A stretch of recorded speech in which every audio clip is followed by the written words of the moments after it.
Sementara itu pemirsa, proses penghitungan suara di Komisi Pemilihan Umum Kota Denpasar masih berlangsung di beberapa kecamatan.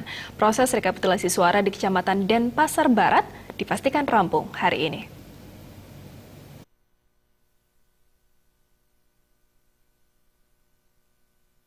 Proses rekapitulasi suara di Kecamatan Denpasar Timur dan Denpasar Utara sudah selesai. Proses rekapitulasi di Kecamatan Denpasar Barat dipastikan selesai hari ini. Sedangkan rekapitulasi di Denpasar Selatan direncanakan selesai 2 hari ke depan. Ketua KPU Denpasar IGD John Darmawan menyatakan, pengumuman hasil akan diumumkan langsung pada tanggal 17 Desember setelah proses rekapitulasi di KPU Kota Denpasar rampung dan telah disetujui. Pada tanggal 22 Desember akan ditetapkan calon terpilih.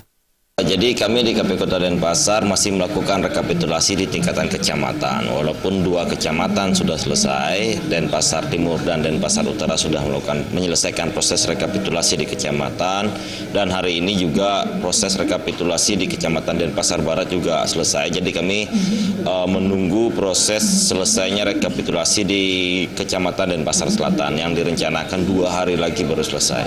Pengumuman hasil langsung tanggal 17 ketika proses sudah ditetapkan hasil dan sudah disetujui dan sudah kita bacakan hasil masing-masing kecamatan dan hasil di kota, langsung kita tetapkan perolehan hasil itu. Nanti jika memang tidak ada sengketa perselisihan yang dibawa ke MK sekitar tanggal 22 Desember kami akan menetapkan calon terpilih.